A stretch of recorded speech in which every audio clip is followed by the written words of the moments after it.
Okay, so we've covered the variety of skills and qualifications that each institution is looking for. Now we're going to talk about how to apply those to the actual process of submitting applications. So what I can't emphasize enough is when you are applying to institutions this fall or in the future, do your research. Every single institution you apply to, you need to look at specifically at the call for applications, at the institutional website, and I would also recommend doing informational interviews this summer.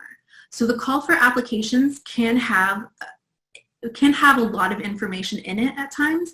They'll talk about, oh, sorry, I didn't address this slide. The call for applications will talk about kind of the research load, the teaching load, what kind of students that they serve, and also they'll talk about what specific discipline or fields that you want to fit in. Sorry, the bullet points are incorrect. However, the call for applications can be extremely short, and you'll see, I'll show you an example, and that might not be enough information for you to really make sure that you know what the institution is looking for. So I highly recommend looking at the institutional website. So what that's going to involve is looking at what is the mission of the institution, who are the students that they serve, and how do they integrate research, teaching, and service to serve those students. To ask yourself, what are the policies around tenure and promotion? What, are they looking for someone to be a successful tenure track professor? And this, some people feel like, how do I even know that? This information is publicly available. If you do a Google search, like I'll show you, I did Emory University tenure and promotion policies.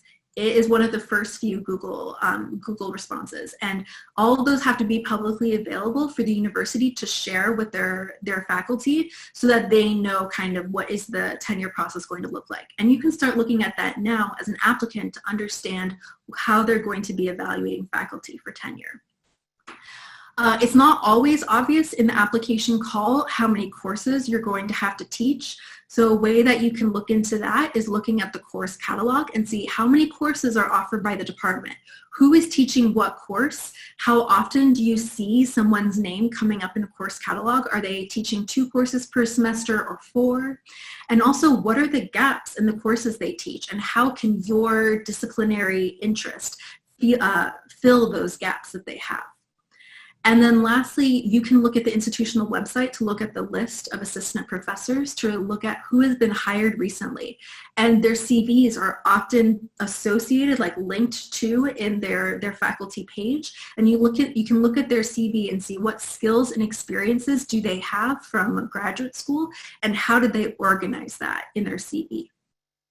I also recommend informational interviews.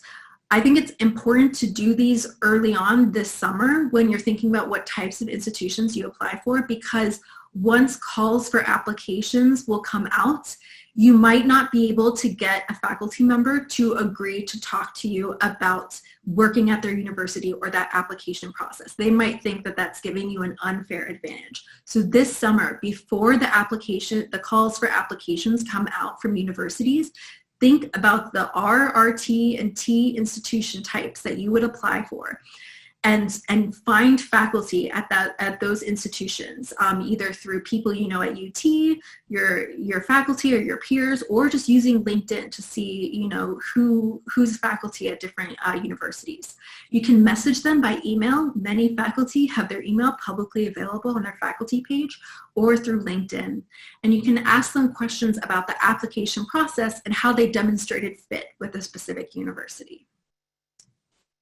So I'm going to show you an example of how you can do this research.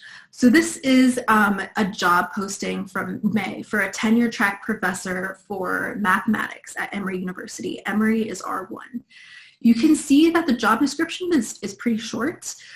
So they're saying they're looking for a full-time tenure track faculty position in analysis and differential equations. So they're giving a specific subfields that they want this person to fill. They're going to need to conduct research specifically in these areas, teach courses at the undergraduate and graduate levels. Notice they don't say how many courses, serve on department committees, and perform other duties as assigned. This can be kind of vague. What are those faculties specifically going to do? Then they discuss what they're looking for from a candidate. So they ask for an outstanding research ability and a PhD in mathematics. They should have strong records or promise as teachers, and they'll have interests that complement and enhance Emory's current research strengths. And then they list what's required. If you wrote your job application based on this information alone, it is going to be very difficult to really speak to what Emory is actually looking for. You have to do your due diligence to do research on what it is that they want in their candidates. So the ways that you can do this, first, you can look at the website. So I would, for every institution, go to the department website for where you're planning to apply and look at what research is happening, who is doing what research, what publications have been published recently. You can see like what courses have been taught recently, and get a sense of sort of what is the breadth of research and how does my research fit in. This is great in that it says specifically what they want your discipline to be, but they might not always say that. They might say they want a professor of anthropology, and you're like, what kind of anthropology? So looking at the department website is going to be really helpful to identify gaps. Then looking at tenure. So you can do a Google search. I Google searched Emory University tenure and promotion, and these are some of what came up. A page came up talking about their policies for tenure and promotion, and I did a little more digging into the College of Arts and Sciences, and they have a PowerPoint for faculty who are about to go through the tenure process and what they're going to be evaluated for in that tenure process. So you can use this information to get a sense of what are they expecting out of their tenure track faculty. And then last, you can do your research on specific people. So this is really lucky. This was the first professor I clicked on at Emory. I just wanted an assistant professor, so someone who was hired within like the last 5 or 6 years in the Department of Mathematics. And her name is Majda Taskovic, and she's actually a UT alum. That's complete happenstance. And you see her faculty page has her CV, her publications, and her teaching. And I clicked at her CV, and I can see how she organized her education, her professional experience, her award and funding experience, her teaching experience. And you can see, well, what does the CV look like for someone who recently was hired there? And so she's been working there since, 2019. So she was just hired in the last academic cycle. So I recommend digging deep into these websites. And then reach out to these people for informational interviews before a call for applications goes out. So you won't necessarily know, like, I won't know that Emory University is asking for applications this fall, but I know I'm applying to R1 institutions and Emory is an R1, and maybe I can learn some things about the R1 application process by talking to a faculty member at an R1 institution. So I can send an email to Professor Taskovic, whose email is publicly available on her website page, and I can explain, this is really great that she had a PhD from UT Austin because there is a point of connection there. I can do 3 things in my interview. First, why am I reaching out to you? Second, who am I and like what do we have in common? And third, what do I want to learn from you and how can this connection happen? So saying that why interested in her is that she is a professor at Emory University in mathematics and does a combination of research and teaching. Why that's interesting to me is because theoretically I'm applying for faculty positions at R1 and R2 in mathematics, and I want to learn about that application process. What I would like to get from her is that I would like to learn about what it's like to transition from a PhD student at UT Austin to an assistant professor at an R1 university like Emory. I can ask if she would like to chat over phone, Zoom, or email to talk about her personal experience. So I highly recommend you do this with a few people this summer just to get more information on how different institutions will go about the hiring process and how you can best prepare for the application.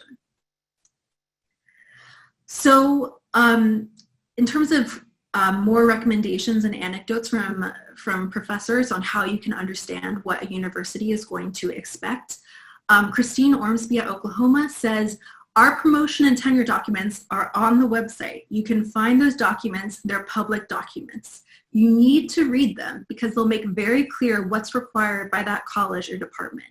Some institutions have college by college documents.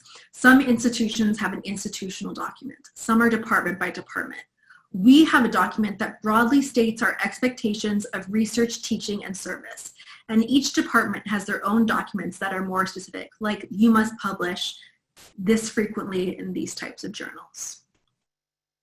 Chris Rios at Baylor says, if the job call is not clear, one of the things you can do is a little research on most recent people who were hired. Find their CVs and reverse engineer it. What kinds of things are the university expecting? Daniel Usera from Austin Community College agrees. When you apply somewhere, you've got to do massive intel. The website is one of your best friends. The department website, the university website, the faculty handbook. Do massive intel gathering before you apply and adjust your cover letter and CV accordingly. So we're going to get into in a minute kind of why doing all this research is necessary. It's really going to come into when you actually create your application documents. But first, I'm going to do a brief summary of these documents. I do want to highlight this workshop is not meant to cover how to write these documents.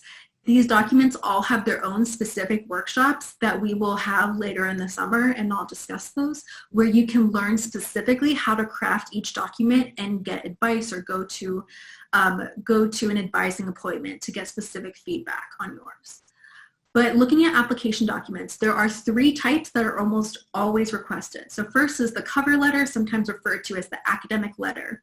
And it's a couple pages long. It's a way to introduce yourself to the hiring committee, to demonstrate fit with the university, that's incredibly important, and to state your broad research and or teaching goals and kind of summarize what you mentioned in your research statement or teaching statement. Your CV is going to be required, and it will include a combination of different sections that can include contact information, education, research experience, teaching experience, grant funding, awards, leadership and service, mentorship, publications, and invited presentations.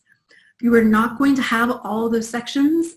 For R, RT, or T, you're going to pick and choose based on what the institution is looking for. And you're going to demonstrate that you recognize what the institution is looking for and how you fit it through the order, presentation, and emphasis of your sections of your CV. And then lastly, there are going to be letters of reference, 3 to 4 from advisors or collaborators.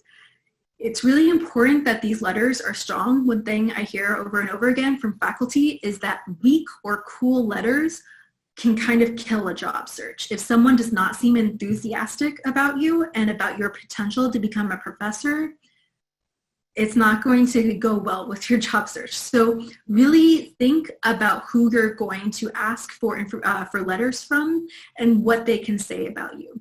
And most importantly, give the letter writer information about what they should write. So tell them what the positions are, what types of institutions, what you think they're looking for, and then also tell them, like, these are 5 things I want you to mention about kind of my work and what I've been doing while you've been advising me. Maybe sort of the publications I've done, the teaching I've done, you know, the collaborations I've done with other faculty, and really spell out for them, like, I want this professor in their letter to mention these types of activities, and I want this other professor in my other reference letter to mention these other experiences. And it's important to ask far in advance because your faculty are going to be writing multiple letters and it's a very intensive process. So start talking to people this summer and have conversations about if they're willing to write you a letter, what you would want them to talk about in the letter.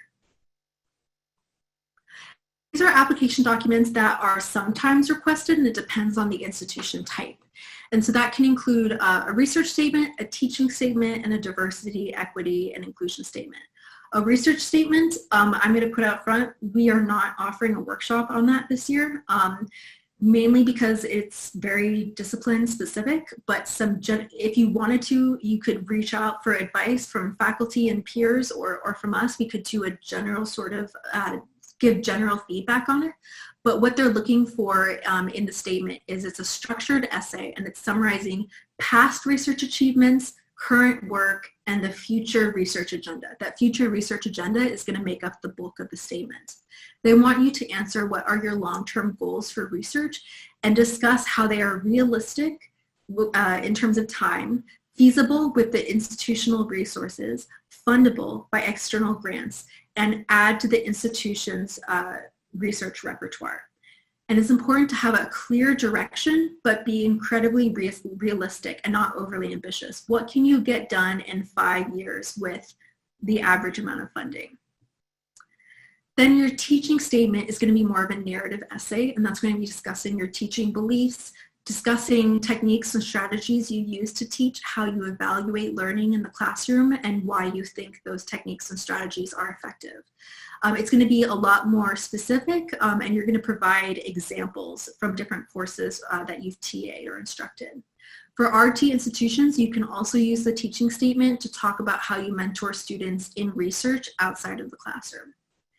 And then DEI statements are narrative essays discussing your view of diversity and how diversity and inclusion can be incorporated into education. How do you incorporate it into the classroom? How do you incorporate it into your research topic? How do you incorporate it into how you mentor students? So you're going to be using all of this intel that you're gathering from the call for applications, the website, and informational interviews to tailor your documents. So these are examples of documents from UCSF. These are the same person for 2 different types of institutions. So here on the left is applying to an R institution. Here on the right is applying for a T institution. And you see it's going to be different about what sections of the CV they're going to put up front and how they give information on that.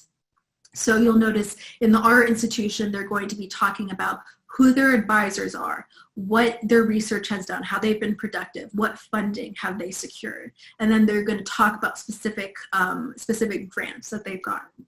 While a T institution, you're going to be talking about what experience I've had, like what were my responsibilities as an instructor or a teacher, and what did I teach. So when you're looking at these documents, all of the documents, CV, cover letter, statements, you're going to use those documents to describe your background and your future plans in a way that emphasizes how you fit what the institution is looking for. So questions you need to ask when you're writing these documents are, what skills or experiences does this institution prioritize? What gaps in their research or course teaching can you fill? And how do you align with their institutional mission or values? So some more anecdotes from professors on how you stand out as an applicant. Professor Usera from Austin Community College says, you've got to have good design to your CV. How do CVs change from position to position? The rhetoric of CVs lies in order, presentation, and emphasis. If you're going to be a teacher at an institution like a community college, the very first thing that should be on your CV is something related to teaching. The first thing on my CV is teaching interests. And you know what I do? I name the classes that they want filled. I use their language. I don't make it generic. You have to tip the CV toward the position. And then from an R institution, Christine Ormsby says, you need to spend a lot of time on the cover letter. That letter needs to be about Oklahoma State University, U and OSU, not a standard letter where you just change the university name to OSU, and it could have been Penn State or Oregon State or Kentucky State. We can tell when you do that. And what it tells me is that you're not really that interested in the job because you haven't bothered to look at our website.